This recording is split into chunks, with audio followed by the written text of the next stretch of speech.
तो अब तक मैकेनिक्स में हमने जो पढ़ा है उसको कंक्लूड करने का समय आ गया है। हम अब करने जा रहे हैं मिसलेनियस एक्सरसाइजेस। इसमें सारे टॉपिक्स एक साथ आएंगे तो मज़ा आने वाला है। स्टार्ट करते हैं with the first question. Two masses are attached to two ends of a cable which passes over two frictionless pulleys. These are two frictionless pulleys. इनके थ्रू दो masses पास हो रहे हैं। Acceleration due to gravity is g. The acceleration of 100 kg mass is 100 kg वाला जो मास है इसका acceleration मुझे फाइंड करना है। तो अब हम थोड़ा कॉमन सेंस लगाते हैं। This is 100 kg mass, this is 50 kg मास। तो सिस्टम कहाँ से कहाँ मूव होगा? तो इट इज क्वाइट ऑब्वियस कि सिस्टम ये हायर वेट है तो यहाँ से नीचे की तरफ जाएगा और ये 50 kg वेट है वो ऊपर की तरफ जाएगा। We have already been told by the examiner कि आपको फ्रिक्शन इग्नोर करना है पुलिस में। तो फ्रिक्शन अगर इग्नोर करना है तो मान लो यहाँ पे टेंशन है T, तो इस एंड पे भी टेंशन कितना होगा T, इस एंड पे भी टेंशन कितना होगा T। ठीक है। और एक बात, अब ये 100 kg मास नीचे मूव करेगा with some acceleration, let me say A, तो उसी एक्सेलरेशन के साथ ये 50 kg कहाँ जाएगा? ऊपर की तरफ जाएगा। दोनों में एक्सेलरेशन जो है वो सेम रहेगा, सिर्फ डायरेक्शन अपोजिट रहेगा। ठीक है। उसके बाद में अच्छा सेम क्यों रहेगा इसका भी लॉजिक बता देता हूं भाई। इसका एक्सेलरेशन जो है उसी एक्सेलरेशन से 50 kg वाले को मूव करना पड़ेगा क्योंकि ये दोनों एक ही स्ट्रिंग से टाइड अप है। ठीक है। तो एक्सेलरेशन की वैल्यू दोनों के लिए सेम होगी। ओके, तो फिर यहाँ पे एक्सेलरेशन ऑफ 50 kg मास भी कहता तो भी आंसर सेम आना चाहिए था, तो भी आंसर ए का सेम आना चाहिए था। सिर्फ डायरेक्शन का फर्क है। 100 kg वाले का एक्सेलरेशन डाउनवर्ड डायरेक्शन में, 50 kg वाले का डायरेक्शन अपवर्ड डायरेक्शन में। अब ये एक्सेलरेशन ए जो है उसकी वैल्यू मुझे ऑप्शन देख के पता चल रहा है इन टर्म्स ऑफ जी निकालनी है, इन टर्म्स ऑफ जी निकालनी है। तो कैसे करेंगे मैं आपको सिखाता हूं। यहां पे लगेगा हमारा डीएलम्बर्ट्स प्रिंसिपल। ठीक है। कैसे लगाते हैं हम एफबीडी के माध्यम से सीखेंगे। सबसे पहले मैं एफबीडी बनाऊंगा, किसी से भी शुरुआत करो किसी पे भी खत्म करो। मान लो 100 kg वाले का एफबीडी सबसे पहले बनाऊंगा, तो इसको यहां से कट कर दो।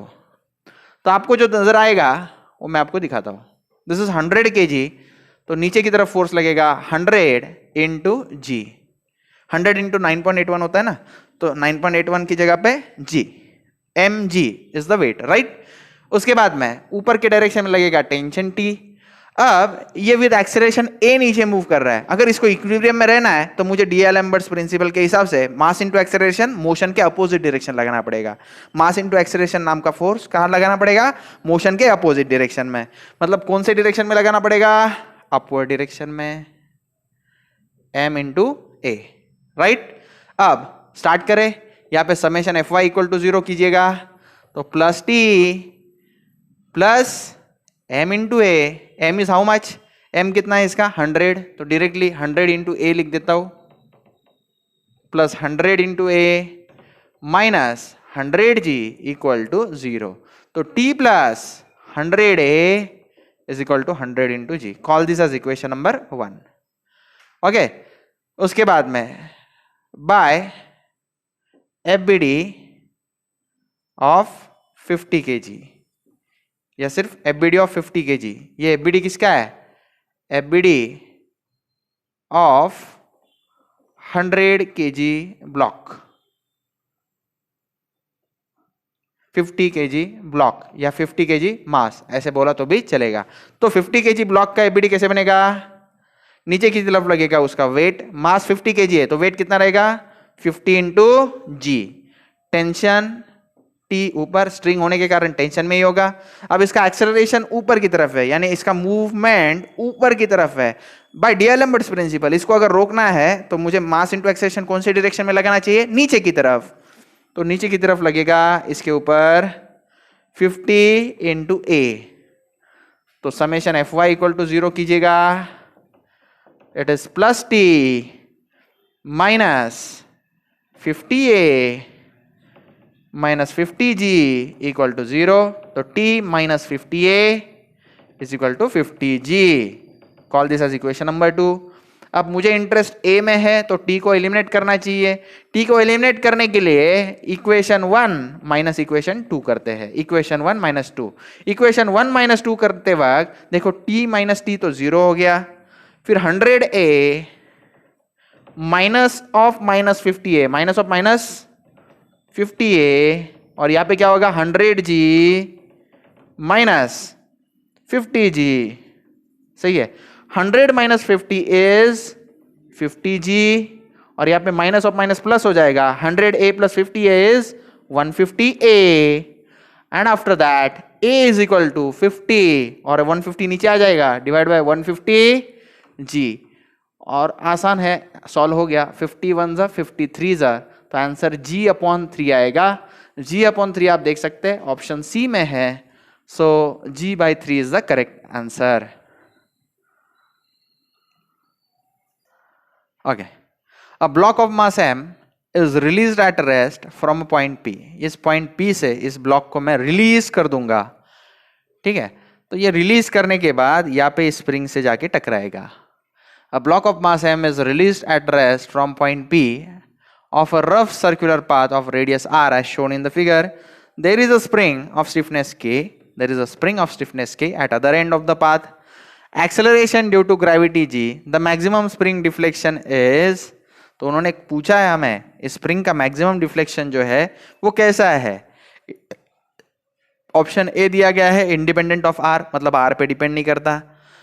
उन्होंने ऑप्शन बी दिया है more than under root twice mgr upon K. तीसरा ऑप्शन है equal to under root of twice mgr upon K. Fourth option है less than under root of twice mgr upon K. तो इन चार options में से मुझे आंसर ढूंढना है। तो ये थोड़ा डेरिवेशन का काम है, तो इसके लिए हम वर्क एनर्जी प्रिंसिपल अप्लाई कर सकते हैं। तो बाय वर्क एनर्जी प्रिंसिपल,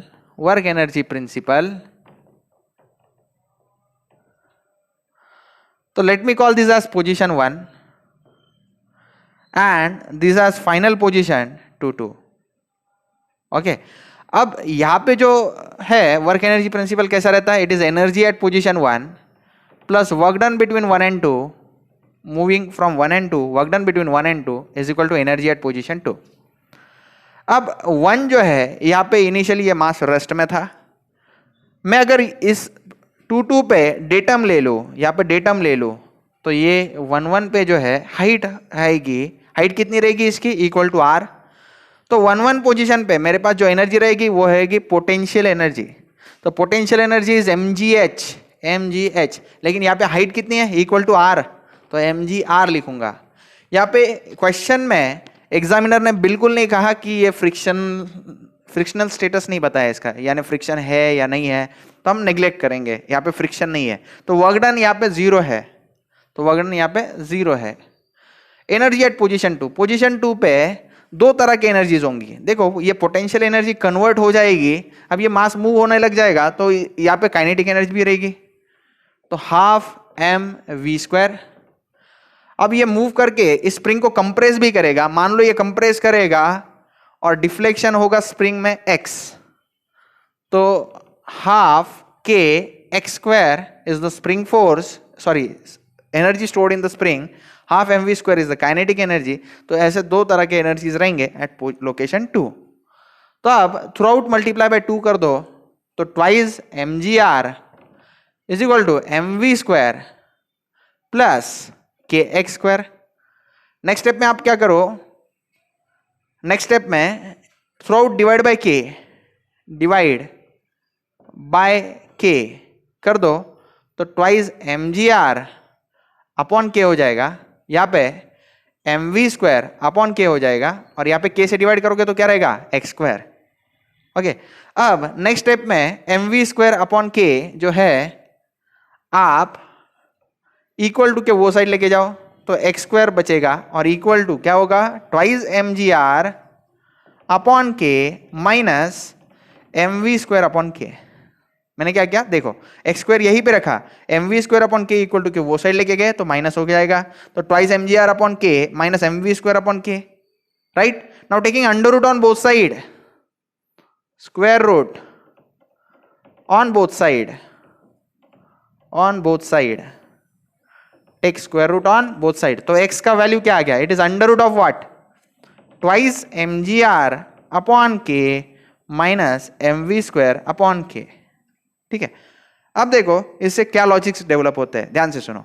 मान लो ट्वाइस mgr अपॉन k का वैल्यू 9 है, इसका वैल्यू क्या बोला मैंने, 9 है, और mv स्क्वायर अपॉन k जो है इसका वैल्यू मान लो आप मान लो 5 है, तो 9 माइनस 5 कितना होता है, 4, तो अंडर रूट ऑफ 4 कितना होता है, 2, तो x का वैल्यू उस समय क्या हो जाएगा, 2। ठीक है, तो इस केस में x का वैल्यू हो जाएगा 2। मान लो x इक्वल टू सिर्फ इतना होता तो वैल्यू क्या रहता, under root of twice mgr upon k, इसका वैल्यू मैंने 9 बोला था, अंडर रूट ऑफ 9 क्या रहता है, 3। तो 3 बड़ा है या 2 बड़ा है, 3 बड़ा है, 2 क्या है, छोटा है। तो हम इस वैल्यू में से इसको सबट्रैक्ट कर रहे हैं, इसलिए x यानी डिफ्लेक्शन जो है वो कम है, it is less as compare to what, under root of twice mgr upon k। So x की वैल्यू जो है ये कम है as compare to what, value of what, under root of twice mgr upon k। आप समझ रहे हो क्या, डिफ्लेक्शन का वैल्यू जो है ये लेस देन, तो ऑप्शन है क्या, it is less than under root of twice mgr upon k। तो deflection is less than under root of twice mgr upon k, क्योंकि डिफ्लेक्शन का फॉर्मूला क्या है, it is under root twice mgr upon k minus something, some value. तो इस कारण ये option D सही है। तो ये थोड़ा डेरिवेशन का पार्ट था, वर्क एनर्जी प्रिंसिपल यहाँ पे एप्लीकेबल है।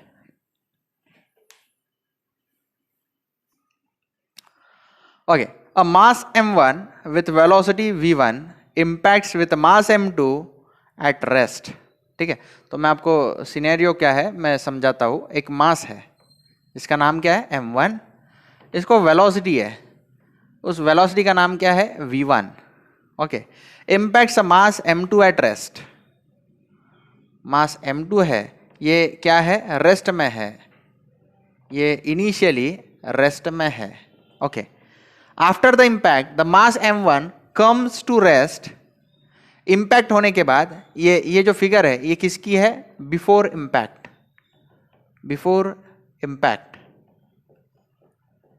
ओके, आफ्टर इम्पैक्ट क्या है मैं आपको समझाता हूं। आफ्टर इम्पैक्ट, आफ्टर इम्पैक्ट क्या हो रहा है, इम्पैक्ट मतलब ये इसके साथ कभी ना कभी कोलाइड करेगा जब ये v1 वेलोसिटी के साथ जाएगा। तो आफ्टर इम्पैक्ट क्या हो रहा है, ये मास m1 जो है ये अब रेस्ट में है, मास m1 अब रेस्ट में है। After the impact mass m1 comes to rest, then the coefficient of restitution e should be. ठीक है, मास m1 रेस्ट में है, m2 का पता नहीं, m2 मूव कर सकता है। मान लो m2 मूव करेगा विद वेलोसिटी, m2 मूव करेगा विद वेलोसिटी मान लो v2 आफ्टर इम्पैक्ट, ये आफ्टर इम्पैक्ट। ये तो था ये बिफोर इम्पैक्ट। मैं ग्राउंड भी दिखा देता हूं, नहीं तो लोगों को लगेगा हवा में ही इम्पैक्ट हो रहा है। ओके, तो ऐसा सिनेरियो है। तो अब मुझे कोएफिशिएंट ऑफ रेस्टिट्यूशन का फॉर्मूला डिराइव करना है, तो इसका करेक्ट आंसर जो है वो सी है, लेकिन कैसे आया वो मैं आपको डिराइव करके दिखाता हूं। By law of conservation of momentum, law of conservation of momentum क्या रहता है, m1 u1, वो कहता है momentum before impact must be equal to momentum after impact. आपको चाहिए तो मैं लिख के देता हूं। वो कहता है momentum before impact must be equal to momentum after impact, या मोर प्रिसाइज अगर कहा जाए summation of all momentum before impact must be equal to summation of all momentum after impact, मोटा मोटा कहा जाए तो ऐसा रहता है। तो देखो बिफोर इम्पैक्ट क्या होगा, एक रफ मैंने जो आपको फॉर्मूला पढ़ा है वो लिख के देता हूं। m1 u1 plus m2 u2 must be equal to what, m1 v1 plus m2 v2, ये फॉर्मूला है। यहाँ पे u1 और u2 ये इनिशियल वेलोसिटीज है दोनों ऑब्जेक्ट की। तो इस केस में यार u1 जो है, u1 क्या है भाई, u1 is equal to what, v1, और यहाँ पे u2 क्या है, 0। ओके, उसके बाद में नेक्स्ट v1 क्या है, v1 यानी इस ऑब्जेक्ट की v1 वैल्यू क्या है, 0, और V2 क्या है, V2 की वैल्यू क्या है, एग्जामिनर दी है V2, ये कैपिटल V2 है, ये स्मॉल है, ठीक है, आपको समझ में आ रहा होगा। तो मैं वैल्यू सब्स्टिट्यूट करना चालू कर देता हूं, इसको पुट कर देते हैं हम ऊपर वाले इक्वेशन में, इसको 1 कह देता हूं, इसको 2 कह देता हूं, पुट 2 in 1, 2 को आप 1 में डालिएगा, क्या होता है देखिए, m1 इंटू u1 की जगह पे क्या डालूंगा मैं, v1 plus m2 into u2 की वैल्यू तो 0 है तो ये 0 हो जाएगा। यहाँ पे क्या होगा, m1 इंटू v1, लेकिन v1 0 होने के कारण पहला टर्म 0 हो जाएगा। फिर m2 इंटू क्या करोगे, स्मॉल v2 की जगह पे क्या डालोगे, कैपिटल v2। तो इस तरह से आपको जो आंसर है, अब यहां पे मैं आपको बता दूं, v2 ऐसे ही रखो, v1 नीचे डिवाइड करो, v2 अपॉन v1, इसका आंसर क्या है, v2 अपॉन v1 का आंसर क्या है, it is m1 upon m2, m1 upon m2। तो let me call this as equation number 3।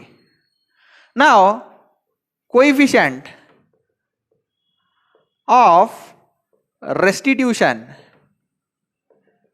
क्या होता है वो मैं आपको समझाता हूं, इसका फॉर्मूला ऑलरेडी डिराइव्ड है। कोएफिशिएंट ऑफ रेस्टिट्यूशन E जो होता है, it is change in final velocities, that is after impact वाली velocities, that is v2 minus v1 divided by, अब यहाँ पे v1 पे खत्म हुआ है ना, यहाँ पे u1 से चालू करो, u1 माइनस u2, ये स्टैंडर्ड फॉर्मूला है कोएफिशिएंट ऑफ रेस्टिट्यूशन का।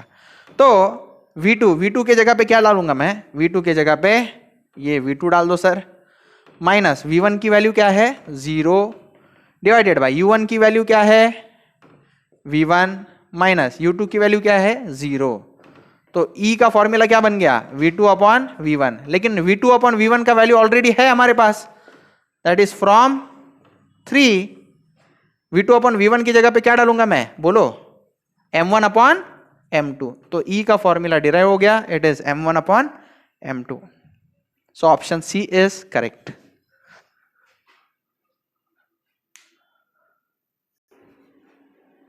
मास of 2 kg is hung by a string, एक 2 kg का मास है, स्ट्रिंग से हंग किया गया है।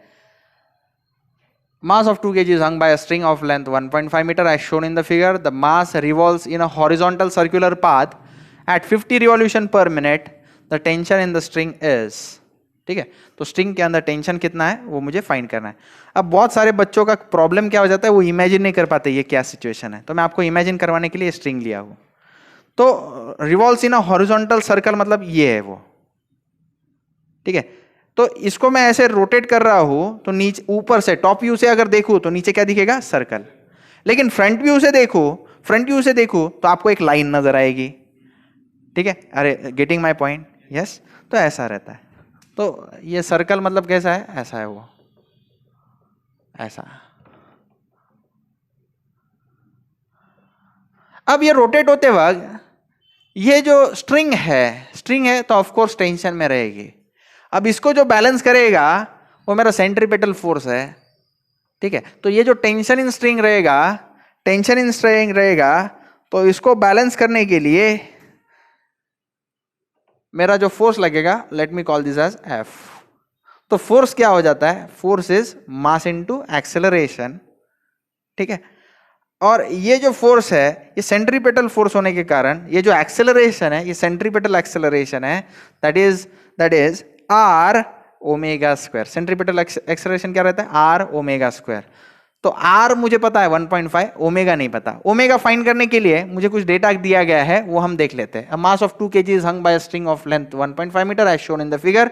The mass revolves in a horizontal circular path at 50 revolutions per minute, यानी n दिया हुआ है, n is 50 revolution per minute, RPM दिया गया है। तो ओमेगा निकल जाएगा, it is 2 pi n per minute है ना, तो डिवाइड बाय 60 कर दो, 2 पाई n अपॉन 60। तो 2 पाई इंटू 50 अपॉन 60, सही है। तो यहां पे 2 1 जा 0 0 तो कट, 2 1 जा 2 3 जा, तो 5 पाई बाय 3 आंसर आएगा। इसका यूनिट रेडियन पर सेकेंड। अब एक्सेलरेशन जो होगा वो आर ओमेगा स्क्वायर है। आर की वैल्यू कितनी है हमारी 1.5 और ओमेगा कितना है 5 पाई बाय 3 का स्क्वायर। ठीक है, ये जो है ओमेगा जो है ये एंगुलर वेलोसिटी है, वेलोसिटी है, ये जो है एक्सीलरेशन है। आ गया? अब ये समझ में आ गया। अब इसका वैल्यू, एक्सेलरेशन का वैल्यू इसका स्क्वायर करना पड़ेगा 1.5, इधर साइड में ही कर देता हूं, 1.5 इंटू 5 का स्क्वायर 25, 3 का square 9, right, into what, pi square. तो आप अगर अच्छे से करोगे 6 आएगा, 1.5 वन जा 1.5 6 जार, 1.5 इंटू 6 करोगे तो 9 आता है ना, तो 25/6 pi square is the value of acceleration. अब फोर्स रहेगा मास into acceleration, mass is 2 kg, तो 2 इंटू 25 पाई स्क्वायर अपॉन 6, तो ये 2 1 जा 2 3 जार, तो 25 pi square upon 3 is the answer. 25 pi square upon 3 option है, यस, बी ऑप्शन में 25 pi square upon 3 है, तो आंसर बी इज करेक्ट। तो आसान था, आपको सिर्फ पता होना चाहिए एन आरपीएम दिया है तो ओमेगा निकालेंगे, फिर उसके बाद में एक्सेलरेशन का वैल्यू, सेंट्रीपिटल एक्सेलरेशन, तो उसके बाद में centripetal acceleration A is R omega square, हम फॉर्मूला जानते हैं, और tension in the string is nothing but force that is tension T जो है स्ट्रिंग का वो सेंट्रीपिटल एक्सेलरेशन को बैलेंस करेगा, तो ये आएगा equal to mass into acceleration. ये टी मतलब टेंशन इन स्ट्रिंग, टी निकाला है मास इनटू एक्सेलरेशन, तो आंसर आ जाता है। तो this is the final answer. Okay, the rigid links P Q and P R, देखो रिजिड लिंक्स है पी क्यू और P R of length L H, इन दोनों की लेंथ 50, इसकी भी 50 है, पी आर की भी कितनी है 50 है।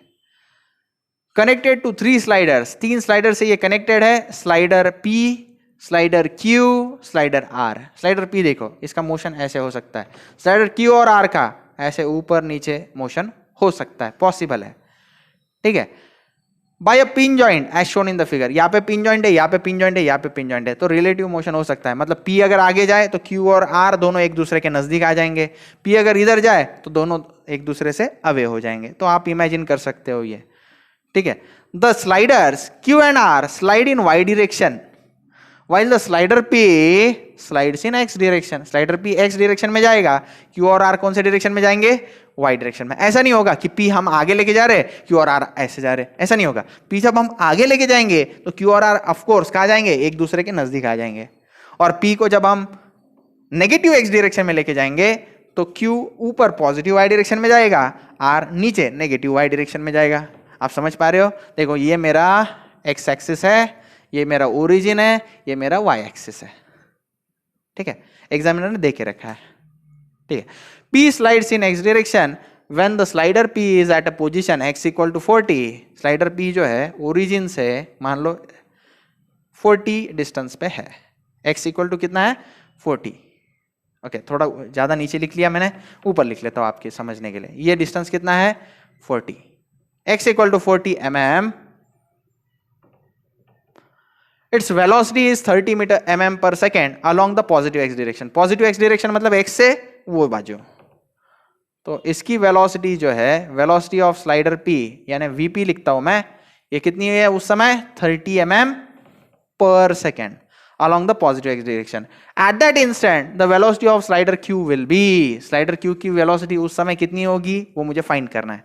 तो मैं आपको एक लॉजिक बता देता हूं, जब P नाम का स्लाइडर इस डायरेक्शन, ये देखो ये P नाम का जो स्लाइडर है जब इस डायरेक्शन में मूव होगा तो ऑफ कोर्स Q कहां मूव होगा, नीचे की तरफ।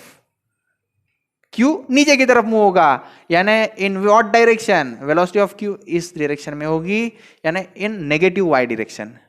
ये देखो पॉजिटिव Y डायरेक्शन ऊपर के साइड है, नेगेटिव Y डायरेक्शन नीचे के साइड है, तो Q की डायरेक्शन कहां होगी, इन नेगेटिव Y डायरेक्शन। ये कॉमन सेंस है।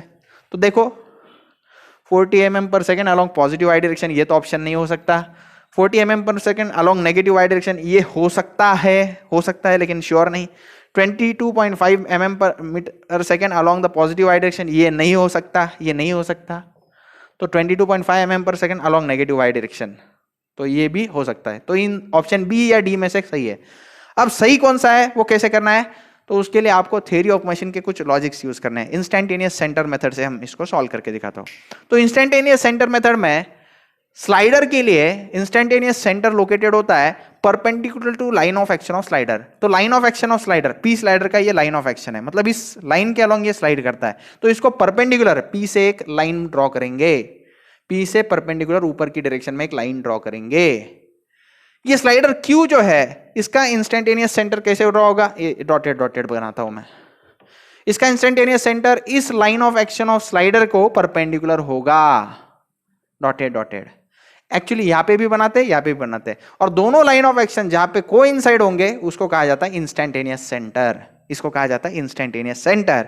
तो लॉजिक ऐसा है, वेलोसिटी ऑफ पी इज, हम बोलते हैं ना v इज आर ओमेगा, तो यहाँ पे r मतलब रेडियस होता है, तो इंस्टेंटेनियस रेडियस, यहाँ पे इंस्टेंटेनियस रेडियस जो है वो I से लेके P तक है, तो IP इंटू ओमेगा। वैसे ही velocity of Q r omega है, r is instantaneous radius, instantaneous centre से लेके Q तक का डिस्टेंस, यानी I into Q into omega. अब पूरे सिस्टम में ओमेगा तो कांस्टेंट रहेगा, तो ओमेगा इक्वल टू, मैं what does this imply, omega equal to VP upon IP, और यहां पे ओमेगा का फॉर्मूला क्या रहेगा, V Q upon I Q. Let me call this as 1 and let me call this as 2। तो from 1 and 2 VP upon IP must be equal to V Q upon I Q.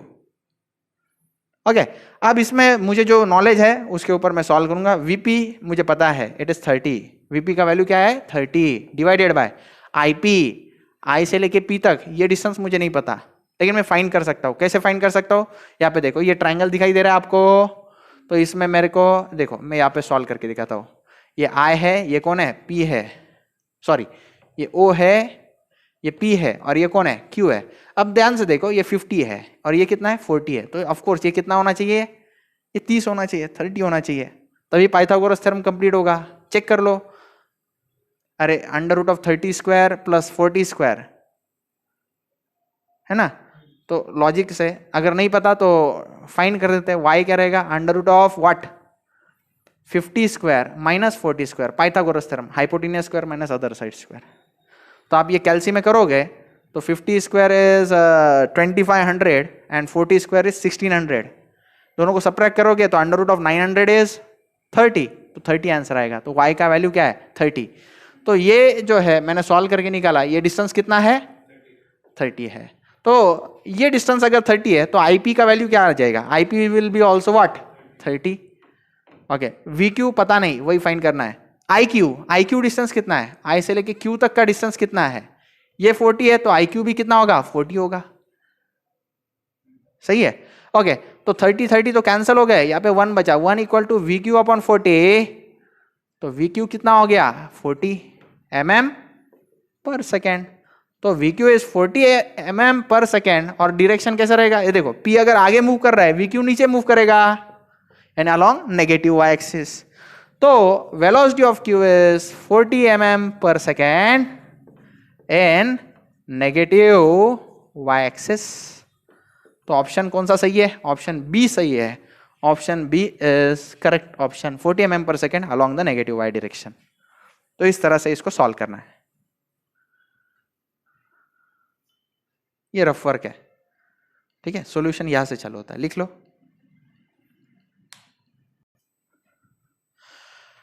To system shown below start from rest, ठीक है, दोनों system है। For the system shown on a left, एक system left में है, एक system right में है, ठीक है। For a system shown on left 250 newton blocks are connected by a cord. Left side में क्या है, यहाँ पे एक 50 न्यूटन ब्लॉक है, यहाँ पे एक 50 न्यूटन ब्लॉक है, दोनों एक कॉर्ड से या फिर वायर से या फिर रोप से, ऑल मीन सेम, कनेक्टेड है। For the system shown on the right 50 newton block is pulled by 50 newton downward force. Right वाला जो सिस्टम है, देखो ये लेफ्ट वाला सिस्टम है, देखो ना मेरा लेफ्ट, आपका भी लेफ्ट है ये, और ये राइट वाला सिस्टम है। तो लेफ्ट वाले सिस्टम में क्या है, 50 न्यूटन ब्लॉक को 50 न्यूटन ब्लॉक से कनेक्ट किया गया है बाय कॉर्ड।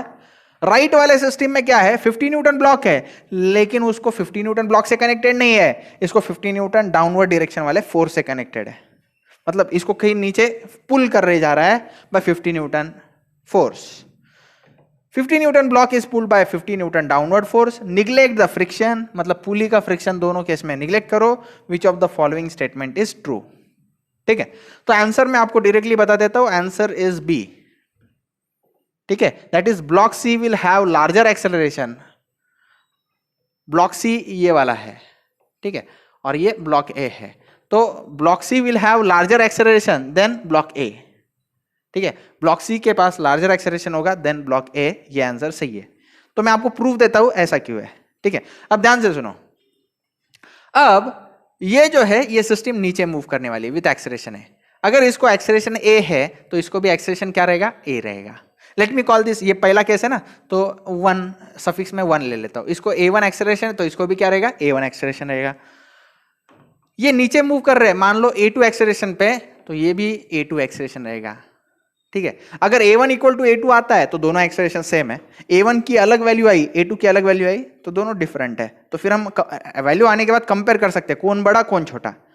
तो मैं लॉजिक सिखाता हूं आपको, एक्सेलरेशन निकालने का लॉजिक। A1 ये ऐसे केसेस में स्टैंडर्ड फॉर्मूला है, it is summation of force which forces which are responsible for motion divided by total masses in system, total masses in system। ये स्टैंडर्ड फॉर्मूला एक्सेलरेशन निकालने का। ठीक है, लेट मी assume यहां पे मैं अज्यूम करता हूं, assume acceleration due to gravity का value 10 metre per second square है। कैलकुलेशन पर्पस के लिए 10 अज्यूम करते हैं हम, चलेगा। अब देखो ये सिस्टम कैसा है, ये सिस्टम, ये पूरा सिस्टम है, ओके, ये पूरा सिस्टम है। ठीक है, अब यहां पे डाउनवर्ड डायरेक्शन में मोशन के लिए रिस्पॉन्सिबल कौन है, ये रिस्पॉन्सिबल है कि ये वाला, ऑफ कोर्स बी वाला। मोशन नीचे की तरफ हो रहा है वो ये 50 न्यूटन के कारण ही हो रहा है। अच्छा सर ये फोर्स ये नहीं, इसके कारण मोशन नहीं हो रहा है, मोशन सिर्फ और सिर्फ इसी के कारण हो रहा है, इसके कारण मोशन नहीं हो रहा है, ये मोशन को उल्टा रेजिस्ट कर रहा है। देखो यहाँ पे सरफेस है ना, तो डाउनवर्ड डायरेक्शन में मोशन जो है उसके लिए रिस्पॉन्सिबल सिर्फ और सिर्फ ये बी है, दैट इज 50 न्यूटन फोर्स। तो summation of forces responsible for motion only 50। Now total mass in system, mass कैसे निकालते हैं, ये तो वेट है, 50 न्यूटन इज वेट, तो मास कैसे निकालेंगे, वेट डिवाइडेड बाय ग्रेविटी। तो इसका मास क्या होगा, 50 अपॉन जी, प्लस इसका मास क्या होगा 50 upon ji, total mass in system, ये सिस्टम तो पूरा है, और पुली का मास, पुली का तो दिया नहीं है, यानी नेग्लिजिबल करना है कंसीडर, यानी ये एक्सेलरेशन क्या होगा 50 अपॉन 10 प्लस 50 अपॉन 10, सही है भाई। तो 0 0 कैंसल, 0 0 कैंसल, 5 प्लस 5 क्या होता है 10, 50 अपॉन 10, तो आंसर क्या आएगा 50 अपॉन 10 यानी 5 मीटर पर सेकेंड स्क्वायर। तो एक्सेलरेशन A1 का वैल्यू आ गया 5 मीटर पर सेकेंड स्क्वायर। और अब राइट वाले के लिए करते हैं, यानी A2 के लिए कैलकुलेशन, फिर से वही formula, summation of force responsible for motion divided by total masses in system. तो अब ध्यान से सुनिएगा, यहां पे समेशन ऑफ फोर्सेस, सिर्फ ये 50 न्यूटन वाला जो फोर्स है, डाउनवर्ड पुल वाला फोर्स, ये देखो ये दिखाई दे रहा है आपको, ये डाउनवर्ड पुल वाला 50 न्यूटन वाला फोर्स ही मोशन के लिए रिस्पॉन्सिबल है, तो न्यूमरेटर में आ जाएगा 50। अब ये सिस्टम जो है ये पूरा सिस्टम कंसीडर किया जाता है, तो इस सिस्टम में मास सिर्फ एक ही है, इसको ही मास है, ये मास थोड़ी ना है यार, ये तो पुल वाला फोर्स है, मास सिर्फ ये है, तो मास क्या रहेगा, इट इज वेट अपॉन जी, यानी 50 अपॉन जी आएगा ना, है ना। तो ये 50 as it is divided by ये 50 अपॉन क्या होगा 10, 0 0 तो cancel, now what is this? This is 50/5, 50 divided by what? 5. तो आंसर क्या आएगा? 10 मीटर पर सेकेंड स्क्वायर. तो एक्सेलरेशन का वैल्यू क्या आ गया? 10 मीटर पर सेकेंड स्क्वायर. इस एक्सेलरेशन का वैल्यू क्या आ गया? 5 मीटर पर सेकेंड स्क्वायर. तो कौन सा बड़ा है एक्सेलरेशन? तो राइट साइड वाले का एक्सेलरेशन ज्यादा है as compare to left side वाला सिस्टम. तो यानी सी का एक्सेलरेशन जो है वो ज्यादा है as compare to block A का acceleration. So block C will have a larger acceleration as compare to block A. और ये स्टैंडर्ड फॉर्मूला आप डायरेक्टली लर्न कर लिया तो भी चलेगा, इसका डेरिवेशन कोई जरूरत नहीं.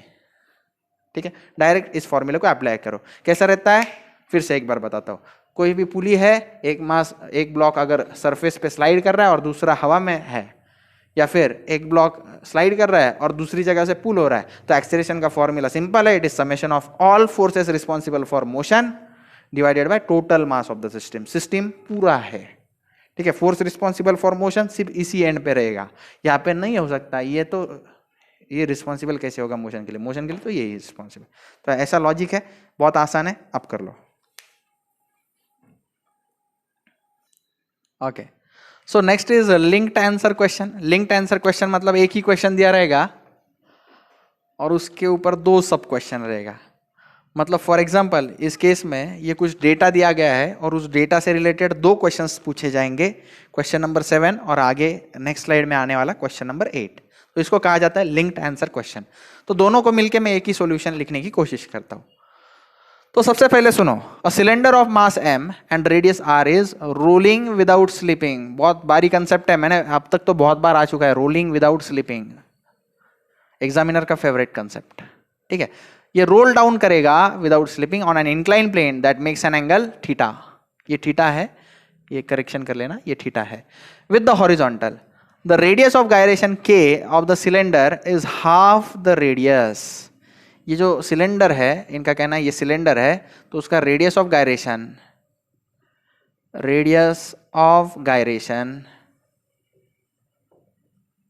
k जो है ये हाफ ऑफ रेडियस r दिया गया है, एग्जामिनर ने दिया है. ठीक है, the radius of gyration k of the cylinder is half the radius. The coefficient of friction is mu. Coefficient of friction mu दिया गया है. Acceleration due to gravity is g. ठीक है, उसके बाद में क्वेश्चन है, तो k अगर हाफ r दिया है तो मास मोमेंट ऑफ इनर्शिया हम निकाल सकते हैं. मास मोमेंट ऑफ इनर्शिया हम निकाल सकते हैं.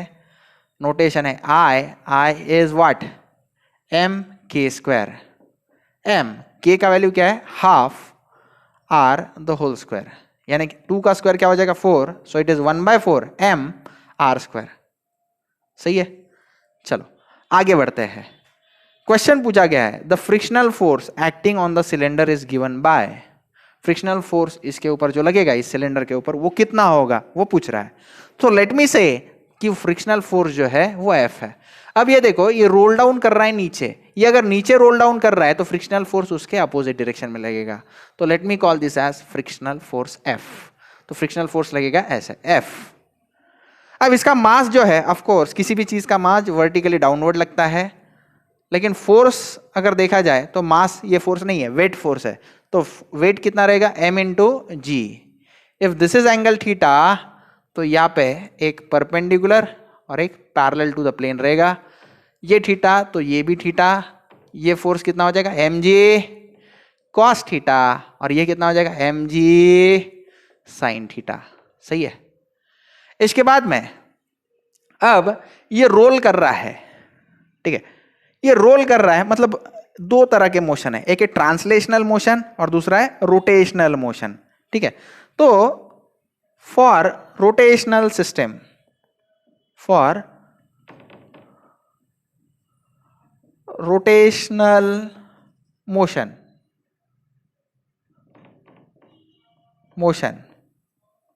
ठीक है, रोटेशनल मोशन में बैलेंसिंग कैसे होगा वो मैं आपको समझाता हूं. रोटेशनल मोशन में ये frictional force F into perpendicular distance R है. F into R will be balance by I, that is mass moment of inertia, into alpha, I alpha. ठीक है, ये किस में बैलेंसिंग है? रोटेशनल मोशन में. F into R must be equal to I alpha. और वही ट्रांसलेशनल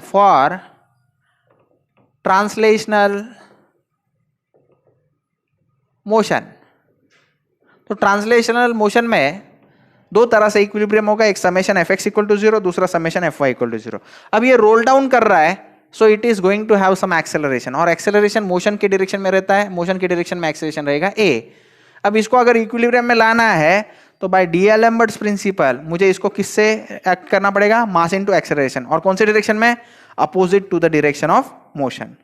ठीक है, तो यहाँ पे opposite to direction of motion आ जाएगा m इंटू ए। ये जो एक्सेलरेशन है ये सेंटर ऑफ मास का एक्सेलरेशन लेंगे हम, तो सफिक्स में हम ए सी एम लिख देंगे, ए c M, m into a c M चलेगा। अब यहाँ पे मैं सिर्फ समेशन एफ एक्स करता हूँ। अच्छा, और एक फोर्स रह गया नॉर्मल फोर्स, जमीन जो लगाएगी वो नॉर्मल फोर्स अपवर्ड डायरेक्शन में। ओके, तो यहाँ पे मैं समेशन एफ एक्स कर देता हूँ इक्वल टू जीरो, एक्स मतलब ये एक्सिस एक्स ले लो और ये एक्सिस वाई ले लो।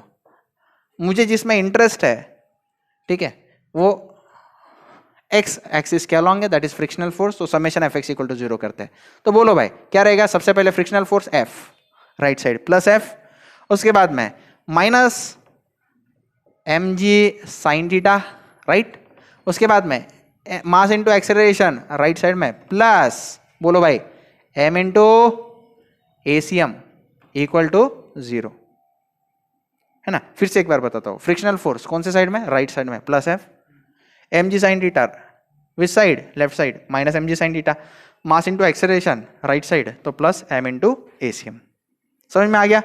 अब इसके बाद में कुछ सब्सटीट्यूशंस कर देते हैं अगर पॉसिबल है तो। Yes, F into R is I alpha, तो F into are as it is रखो। आई की जगह पे मैं क्या लिख सकता हूँ, आई की जगह पे बोलो भाई 1/4 m r square, 1/4 m r square into what, my alpha. अब ये आर नीचे डिवाइड हो जाएगा, एफ इक्वल टू क्या हो जाएगा भाई, बोलो 1/r into 1/4 m r square into alpha. ये आर और ये आर क्या हो गया, कैंसिल हो गया। अब मैं यहाँ पे क्या कर सकता हूँ, it is 1/4 m into r alpha, लेकिन आर अल्फा की जगह पे मैं एक्सेलरेशन ACM लिख सकता हूँ। सिंस ऐसे क्यों लिख सकता हूँ, क्यों लिख सकता हूँ, acceleration of centre of mass is nothing but r alpha. भाई ये एक्सेलरेशन का स्टैंडर्ड फॉर्मूला है, r alpha, acceleration is r alpha, acceleration is r alpha. Velocity का फॉर्मूला क्या है, v equal to r omega. वैसे एक्सेलरेशन का क्या फॉर्मूला है, आर इंटू अल्फा, है ना। तो आर इंटू अल्फा की जगह पे ACM लिख सकता हूँ, तो ये f का फॉर्मूला आ गया। Let me call this as 1, put 1 in above equation, in above equation. तो f की जगह पे मैं क्या लिखूंगा, 4 ACM m into ACM divided by 4 minus m g sine theta equal to के वो साइड लेके जाओ, plus m g sine theta हो जाएगा और प्लस m इंटू ACM। तो यहाँ पे m into ACM, m into ACM दोनों जगह है, कॉमन ले लो। अंदर क्या रहेगा, 1/4 plus 1 into m g sine theta. 4 into 1 is 4, 4 plus 1 क्या होगा 5, तो आंसर आ गया 5/4 m into ACM is equal to m g sine theta. सही है। Okay, mm will get cancel out, mm will get cancel out, तो 5/4 वो side लेके जाता हूँ, 5/4 वो साइड गया तो ACM क्या हो जाएगा 4/5, 4 divided by 5 g sine theta. तो let me call this as equation number 2। मुझे फाइंड क्या करना है, the frictional force acting on the cylinder is, frictional force का वैल्यू मुझे फाइंड करना है। तो ACM का वैल्यू मैं अगर इसमें पुट करता हूं, पुट 2 in 1, ये ACM का वैल्यू 1 में मैं अगर पुट करता हूं तो F क्या हो जाएगा भाई 1/4 m as it is. ACM का वैल्यू क्या है, ACM का वैल्यू डालो, it is 4/5 g sine theta. सही है, तो 4 will get cancel out, answer आ गया। F का वैल्यू आ गया ना भाई, ये इक्वल टू 0 यहाँ पे लिख देता हूं। आंसर क्या आया, F equal to 1/5 mg m into g sine theta. So this is my answer. और आंसर क्या है? ऑप्शन नंबर ए है. चेक करो 1/5 mg साइन थीटा. मैं और एक बार रिवाइज कर देता हूं क्या क्या हुआ. ठीक है, एक सिलेंडर था of mass m and radius r rolling without slipping down an incline plane that makes an angle theta with the horizontal. The radius of gyration k of the cylinder is half the radius. Radius of gyration कैसे दिया था? k is half the radius. The coefficient of friction is mu. Coefficient of friction दोनों surfaces में mu दिया है. Acceleration due to gravity g दिया है. The frictional force acting on the cylinder is given by, तो ये मुझे derive करना है. It is 1/5 mg sign theta. तो मैंने कैसे किया? वही FBD है. इसमें ये रोल डाउन करेगा विदाउट स्लिपिंग. मतलब इसमें दो तरह के मोशन है, एक ट्रांसलेशनल रोटेशन, एक ट्रांसलेशनल मोशन और दूसरा है रोटेशनल मोशन. तो मुझे इक्विलिब्रियम दोनों ही केसेस में एस्टेब्लिश करना है. तो रोटेशनल में इक्विलिब्रियम कैसा है? Summation of moment about centre must be 0. तो मोमेंट अबाउट सेंटर क्या रहेगा? Frictional force into r must B balance bye. जैसे यहाँ पे डीएलएम्बर्ट्स प्रिंसिपल है, सारे फोर्सेस को किसने बैलेंस किया था? मास इनटू एक्सेलरेशन ने. सारे फोर्सेस को किसने बैलेंस किया था? D'Alembert's force, mass into acceleration translation में. तो वैसे ही रोटेशनल में बैलेंस कौन करेगा? It is I into alpha. I मतलब mass moment of inertia, alpha मतलब एंगुलर एक्सेलरेशन. यहाँ पे m इंटू ए में क्या? m मतलब मास. यहाँ पे कौन है? मास की जगह पे कौन है? मास मोमेंट ऑफ इनर्शिया. यहाँ पे एक्सेलरेशन a है, तो यहाँ पे एक्सेलरेशन कौन सा है? Angular acceleration. ऐसा ही फर्क है. इसमें लीनियर एक्सेलरेशन है, इसमें एंगुलर एक्सेलरेशन. समझ में आ रहा है? तो F into r must be equal to I alpha. मतलब कैसा रहता है? ध्यान से सुनो. ये कैसा है?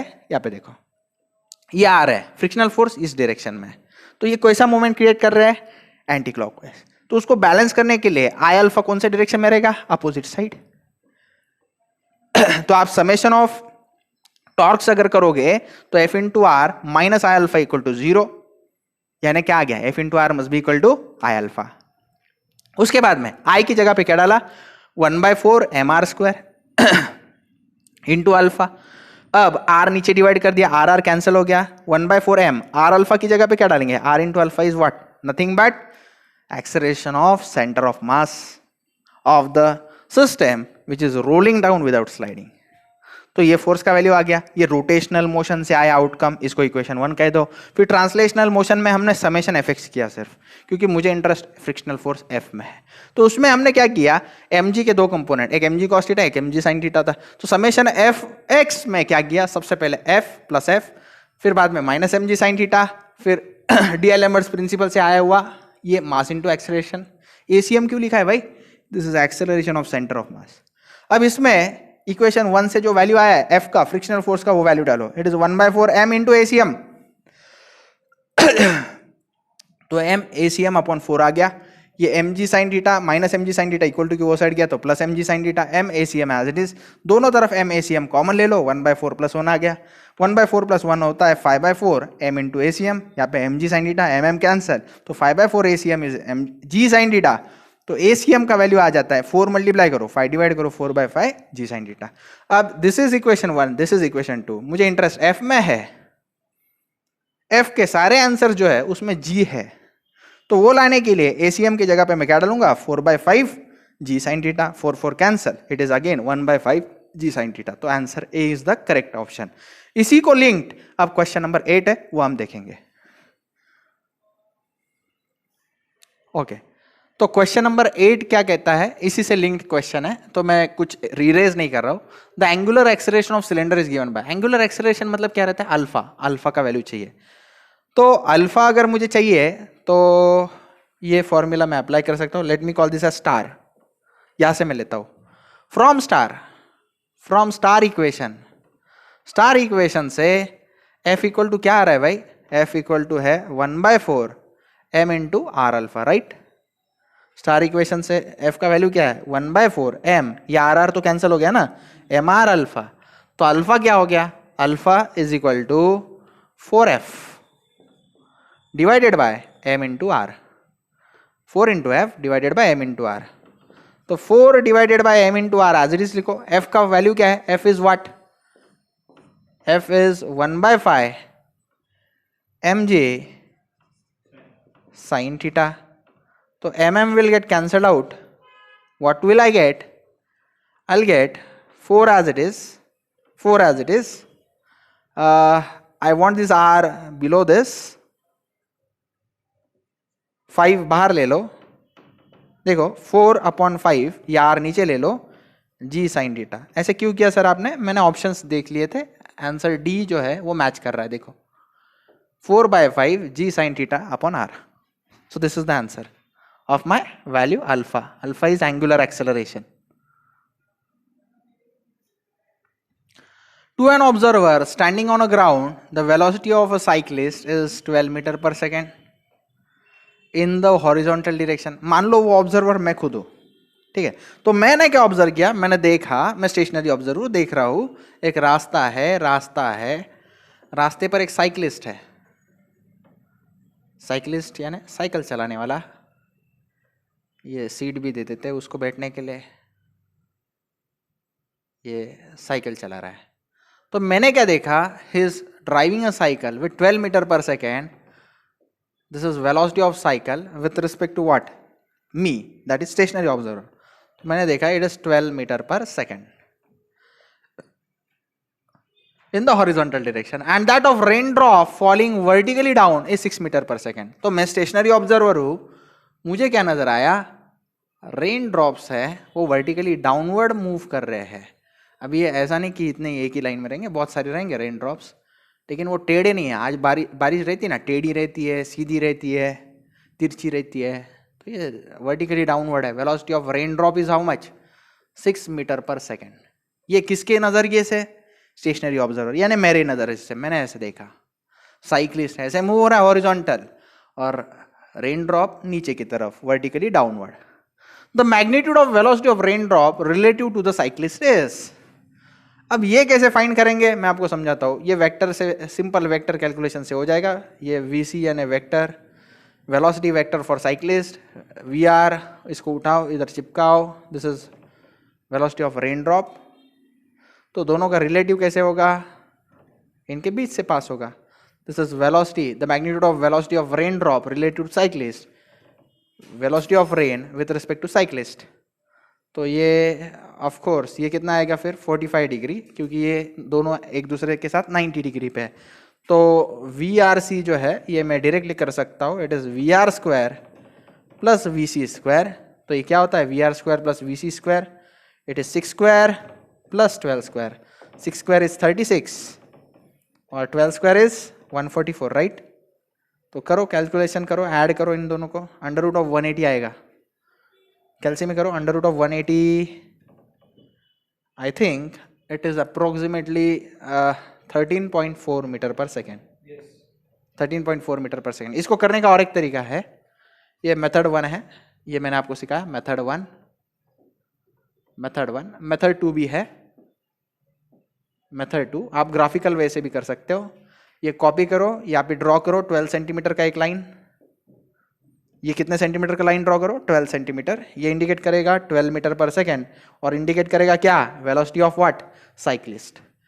अब ये जहां पे खत्म होता है वहां से 6 सेंटीमीटर की लाइन ड्रॉ करनी है। कैसे? मैं आपको दिखाता हूं फिर से एक बार। यहाँ पे देखो, ये ओरिजिन वाला पॉइंट, ठीक है। यहां से राइट साइड की तरफ कितना बनाया? ये यहां से यहां तक 12 सेंटीमीटर बनाया। ये कौन है? Velocity of cyclist. क्या इंडिकेट कर रहा है?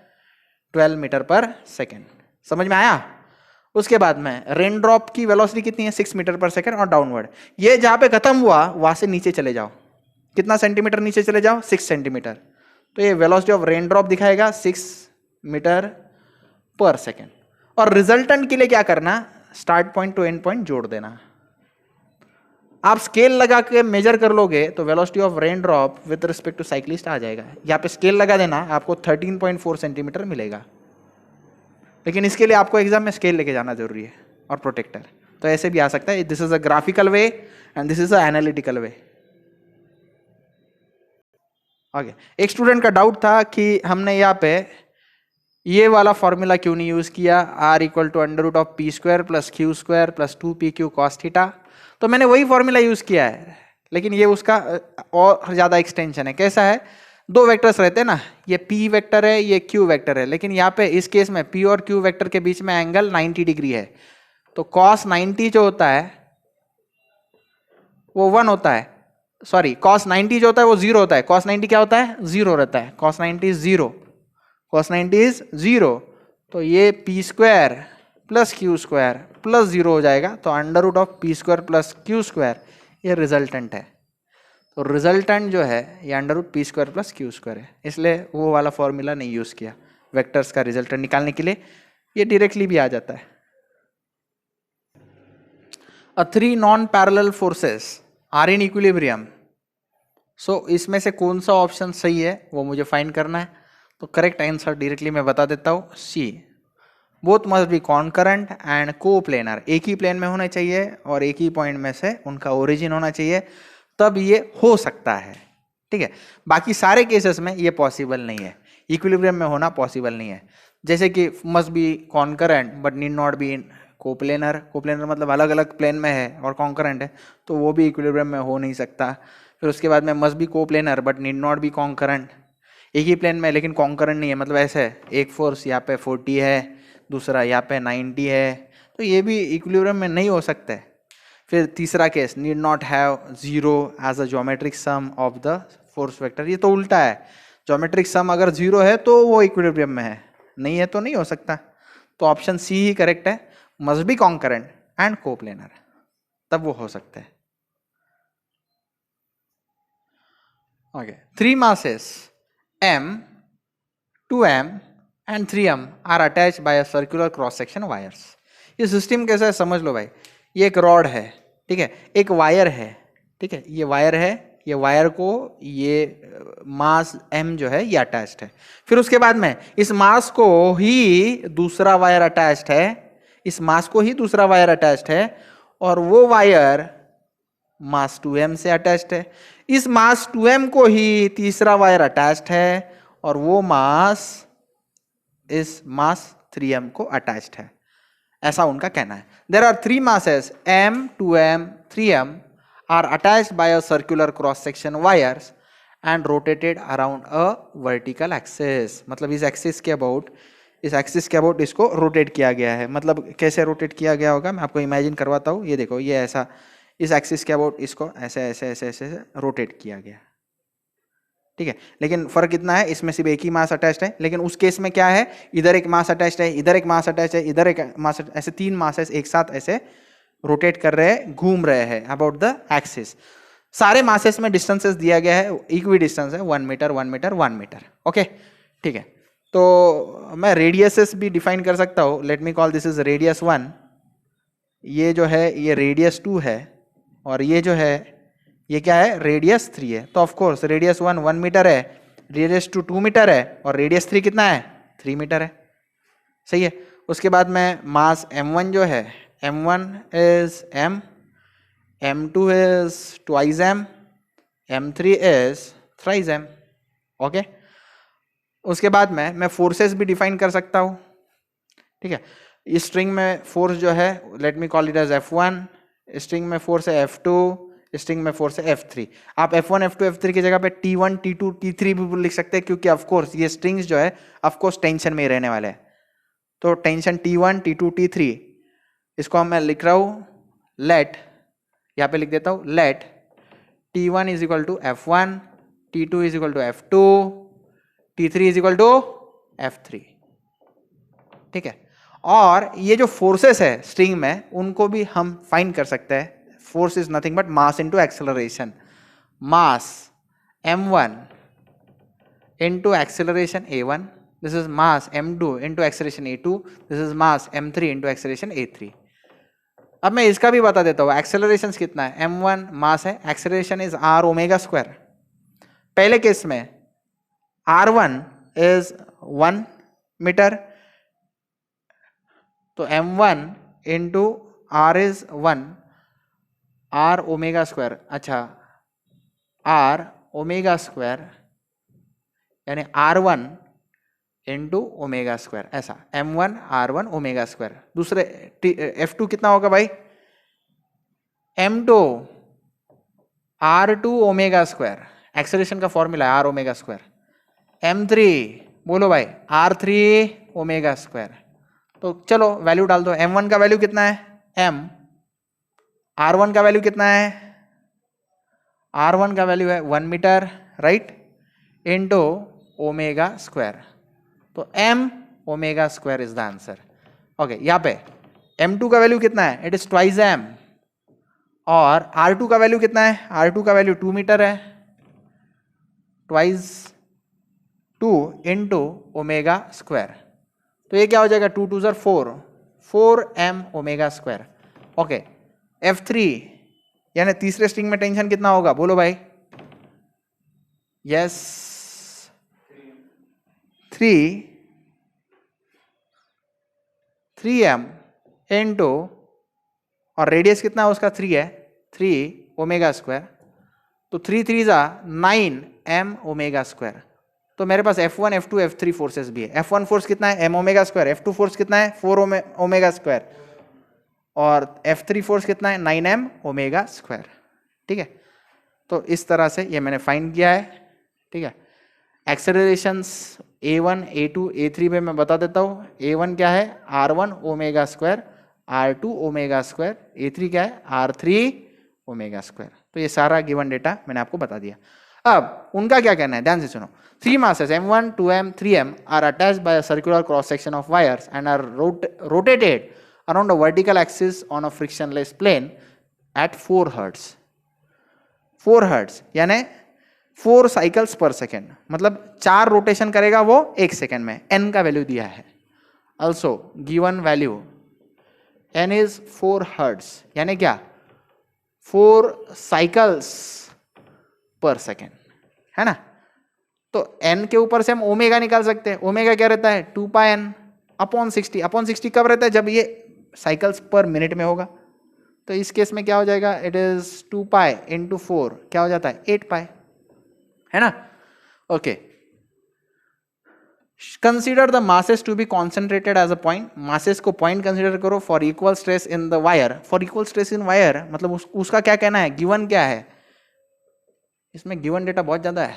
Stress in wire 1 must be equal to stress in wire 2 must be equal to stress in wire 3, ये गिवन है। Consider the masses to be concentrated as a point for equal stress in wire in all 3 segments. The cross-sectional areas of the wire in the segment 1, 2, 3 must be in a ratio. तो मुझे क्या find करना है? To find, क्या करना है भाई? Area of cross section of 1 is to area of cross section of 2 is to area of cross section of 3. ये रेशियो मुझे निकालना है वायर्स का। तो कैसे करेंगे मैं आपको सिखाता हूं। स्ट्रेस क्या होता है? मान लो stress in wire 1, it is summation of all forces, it is summation of all forces acting on wire 1 divided by cross section area of wire 1। भाई ये क्या रहेगा? Forces acting on wire 1 divided by what? It is what? Area of cross section of wire 1। ये क्या होता है? Stress क्या होता है? Force upon area. ठीक है, अब थोड़ा सा मैं चेंज करता हूं। यहाँ पे देखो, इट विल बी वायर 1 कौन कौन सा फोर्स लेगी? ये F1 फोर्स लेगी। ठीक है, फिर उसके बाद में उसको ये भी फोर्स लेना पड़ेगा, ये भी फोर्स लेना पड़ेगा।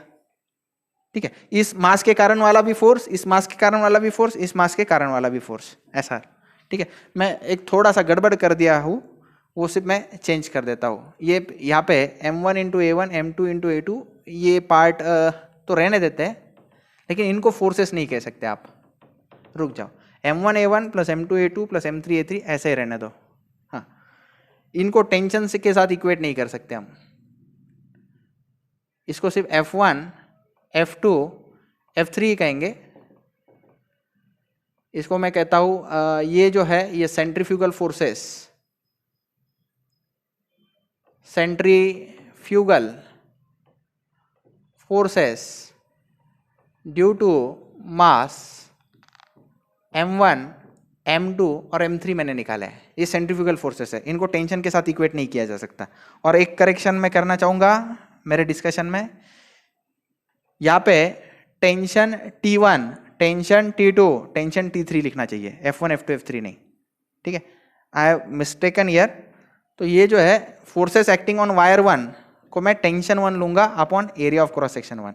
टेंशन 1 जो होता है, टेंशन 1 जो है it is because of centrifugal action of force exerted by mass 1, force exerted by mass 2m force exerted by mass 3m, यानी ये क्या रहेगा F1 plus F2 plus F3 upon cross sectional area. देखो ना भाई, ये जो पहला वायर है इसको, इसका भी मास कंसीडर करना है, इसका भी मास, इसका भी मास, तो यहाँ पे क्या हो जाएगा F1 plus F2 plus F3 यानी क्या m omega square plus 4m omega square plus what 9m omega square divided bye AC1। तो क्या हो गया 9 प्लस 4 प्लस 1 कितना होता है, आई थिंक 14। तो ये हो गया, कैमरा यहाँ पे ले लो। तो ये देखो यहाँ पे m omega square 4m omega square 9m omega square कितना हो गया total, yes 1 plus 9 is 10, 10 plus 4 is 14, तो 14m omega square upon AC1 is equal to what sigma 1। AC1 वो साइड लेके जाओ, सिग्मा 1 नीचे लेके आओ, 14m ओमेगा स्क्वायर। ठीक है, ओमेगा तीनों मासेस के लिए सेम है, ठीक है, m तो कांस्टेंट रहेगा, sigma 1 is also same, sigma 1 sigma 2 sigma 3 same है, तो इसको ऐसे ही रहने दो। उसके बाद में नाउ सिग्मा 2 क्या रहेगा, सिग्मा 2 इज फोर्सेस एक्टिंग, सही है, on wire 2 divided by cross section area of wire 2, that is T2 upon cross section area of wire 2। T2 tension in wire 2 जो है ये कॉम्बिनेशन होगा centrifugal forces due to mass 2m and centrifugal force due to mass 3m। तो यहाँ पे F2 plus F3 सही है ना, डिवाइडेड बाय AC2 होना चाहिए। F2 प्लस F3 2m के कारण कितना हो रहा है 4m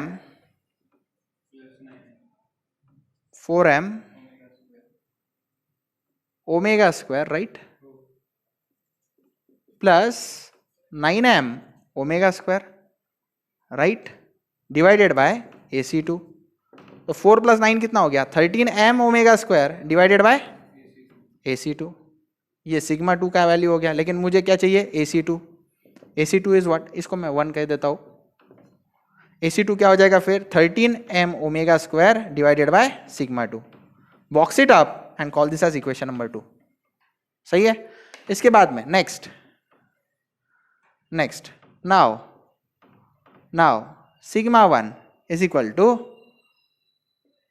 forces, sorry sigma 3 equal to forces acting on wire 3 divided by area of cross section of wire 3।